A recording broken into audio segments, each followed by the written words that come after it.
Once upon a time, there was a little engine called Edward. He lived in a shed with 5 other engines. They were all bigger than Edward and boasted about it. The driver won't choose you again, they said. He wants big, strong engines like us. Edward had not been out for a long time. He began to feel sad. Just then the driver and fireman came along to start work. The driver looked at Edward. "Why are you sad?" he asked. "Would you like to come out today?" "Yes, please," said Edward. So the fireman lit the fire and made a nice lot of steam. Then the driver pulled the lever and Edward puffed away. "Peep, peep," he whistled. "Look at me now." The others were very cross at being left behind. Away went Edward to get some coaches. "Be careful, Edward," said the coaches. "Don't bump and bang us about like the other engines do." So Edward came up to the coaches very, very gently. And the shunter fastened the coupling. "Thank you, Edward," said the coaches. "That was kind. We're glad you're taking us today." Then they went to the station where the people were waiting.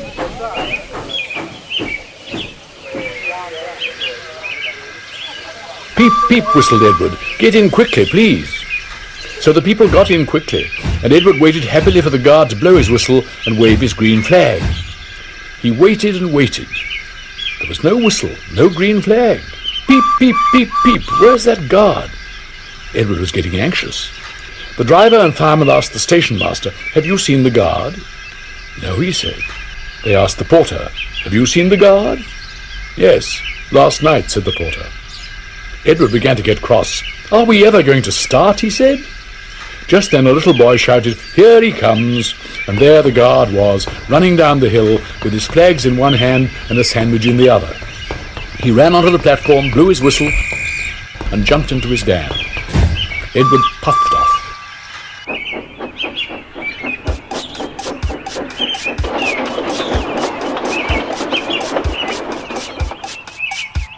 He did have a happy day. All the children ran to wave as he went past.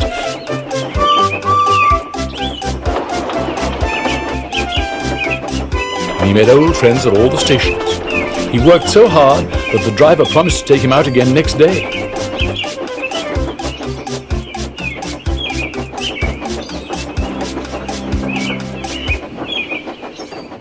"I'm going out again tomorrow," he told the other engines that night in the shed. "What do you think of that?" But he didn't hear what they thought, for he was so tired and happy that he fell asleep at once. One of the engines in Edward's shed was called Gordon. He was very big and very proud. "You watch me this afternoon, little Edward," he boasted, "as I rush through with the express. That'll be a splendid sight for you." Just then his driver pulled the lever. "Goodbye, little Edward," said Gordon as he puffed away. "Look out for me this afternoon."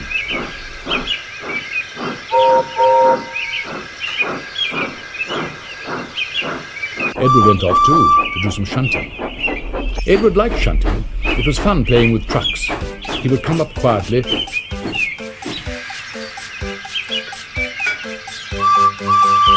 and give them a pull. "Oh, oh, oh, oh, oh," screamed the trucks. "Whatever is happening?"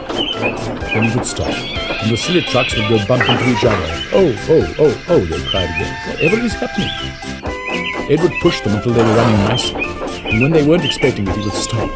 One of them would be sure to run onto another line. Edward played till there were no more trucks. Then he stopped to rest.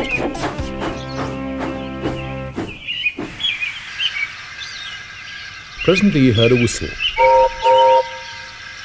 Gordon came puffing along very slowly and very crossly.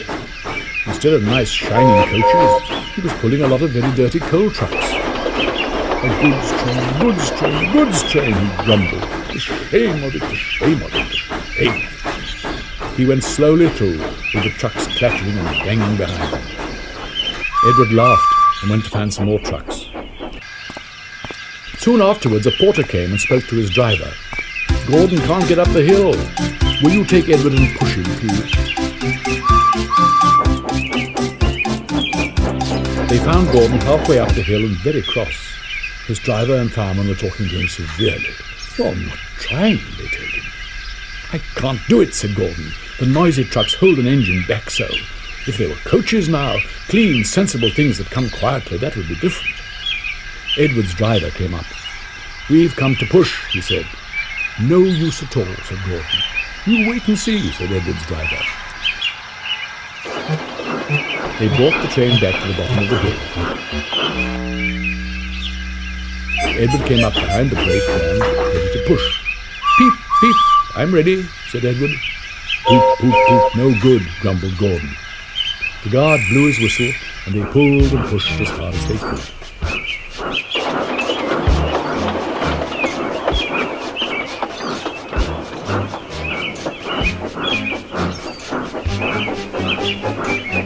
"I can't do it, I can't do it, I can't do it," puffed Gordon. "I will do it, I will do it, I will do it," puffed Edward. "I can't do it, I will do it, I can't do it, I will do it, I can't do it, I will do it," they puffed together. Edward pushed and pushed as hard as ever he could. And almost before he realized it, Gordon found himself at the top of the hill. "I've done it, I've done it, I've done it," he said. I forgot all about Edward pushing him around. He didn't wait to say thank you. He ran on so fast that he passed 2 stations before his driver could make him stop. Edward had pushed so hard that when he got to the top he was out of breath. Gordon ran on so fast that Edward was left behind. The guard waved and waved, but Edward couldn't catch up.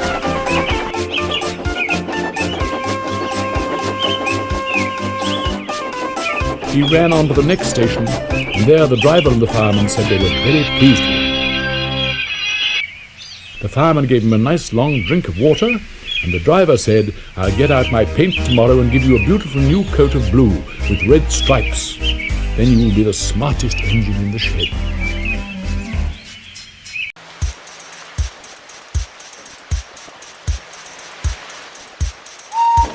Once an engine attached to a train was afraid of a few drops of water.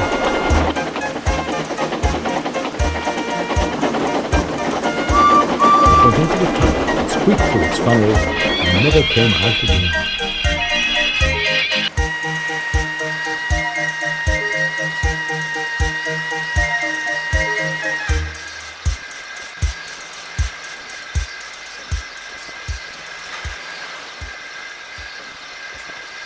The engine's name was Henry. His driver and fireman argued with him, but he would not move. "The rain will spoil my lovely green paint and red stripes," he said. The guard blew his whistle till he had no more breath and waved his flags till his arms ached, but Henry still stayed in the tunnel and blew steam at him. "I'm not going to spoil my lovely green paint and red stripes for you," he said rudely. The passengers came and argued too, but Henry would not move. The fat director, who was on the train, told the guard to get a rope. "We'll pull you out," he said.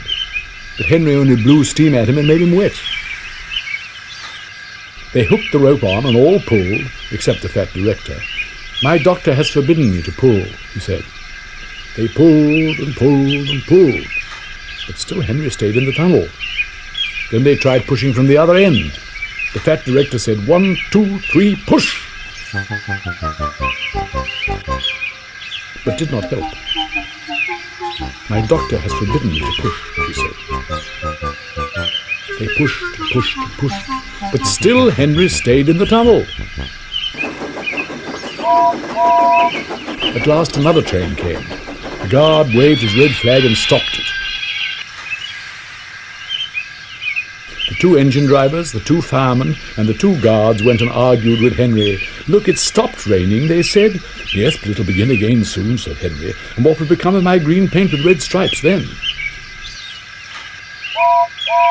So they brought the other engine up. And it pushed and puffed and puffed and pushed as hard as ever it could. But still Henry stayed in the tunnel.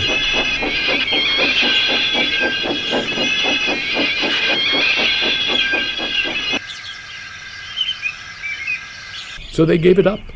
They told Henry, "We shall leave you there for always and always and always."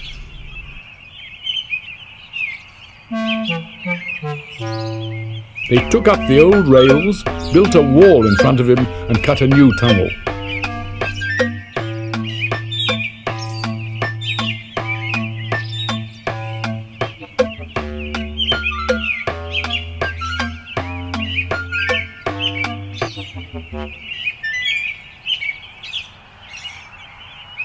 Now Henry can't get out, and he watches the trains rushing through the new tunnel.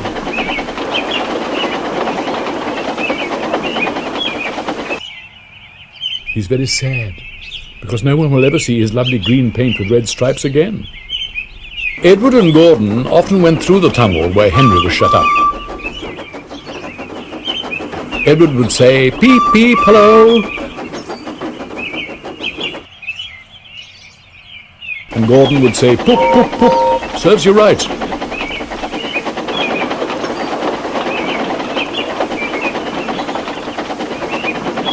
Poor Henry had no steam to answer. His fire had gone out. Soot and dirt from the tunnel roof had spoilt his lovely green paint and red stripes. He was cold and unhappy, and wanted to come out and pull trains too. But I think he deserved it, don't you?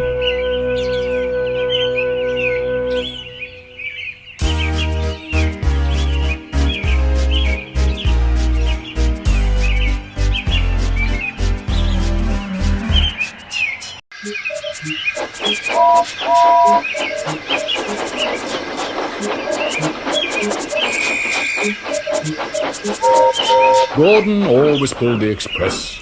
He was proud of being the only engine strong enough to do it. There were many heavy coaches full of important people, like the fat director who had punished Henry. Gordon was seeing how fast he could go. "Hurry, hurry, hurry," he panted. "Trickety-trot, trickety-trot, trickety-trot," said the coaches.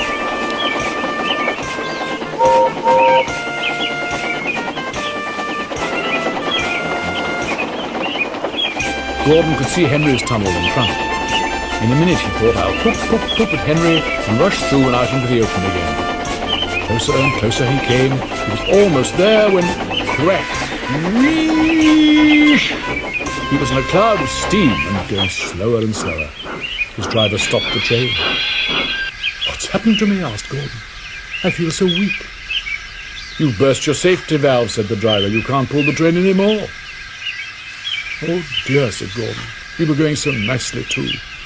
Look at Henry laughing at me." Gordon made a face at Henry and blew smoke at him. Everybody got out and came to see Gordon. Said the fat director.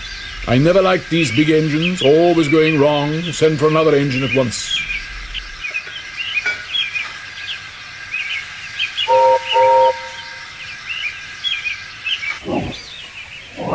While the guard went to find one, they uncoupled Gordon and ran him on a siding out of the way.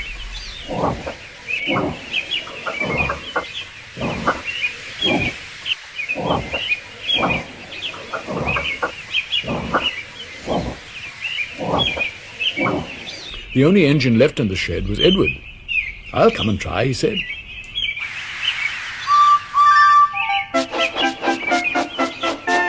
Gordon saw him coming. "That's no use," he said. "Edward can't pull the train."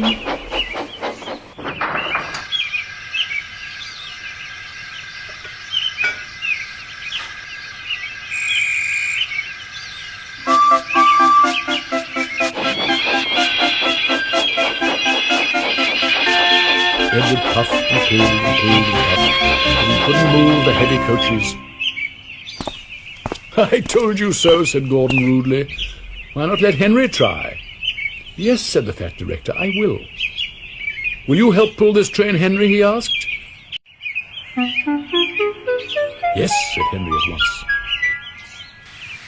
So Gordon's driver and fireman lit his fire. Some plate layers broke down the wall and put back the rails. And when he had steam up, Henry puffed out. He was dirty, his boiler was black, and he was covered with cobwebs. "Oh, I'm so stiff, oh, I'm so stiff," he groaned. "You better have a run to ease your joints and find the turntable," said the fat director kindly.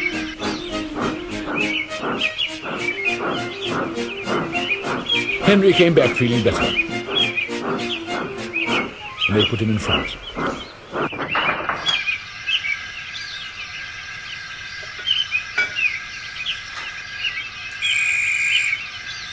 Peep, peep, said Edward, I'm ready. Peep, peep, peep, said Henry, so am I. Pull hard, pull hard, pull hard, puffed Edward. We'll do it, we'll do it, we'll do it, puffed Henry. Pull hard, we'll do it, pull hard, we'll do it, pull hard, we'll do it, they puffed together. The heavy coaches jerked and began to move, slowly at first, and faster and faster.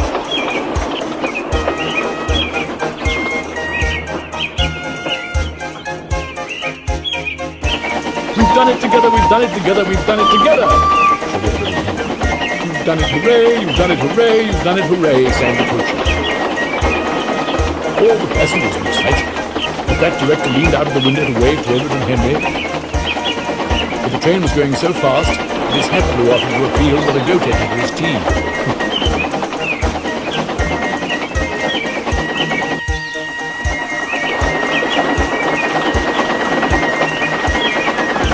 They never stopped till they came to the big station at the end of the line.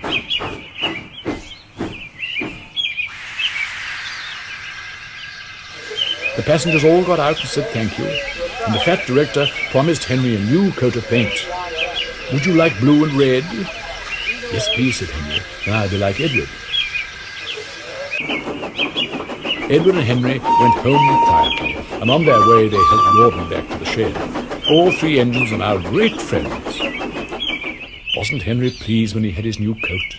He's very proud of it, as all good engines are, but he doesn't mind the rain now, because he knows that the best way to keep his paint nice is not to run into tunnels, but to ask his driver to rub it down when the day's work is over.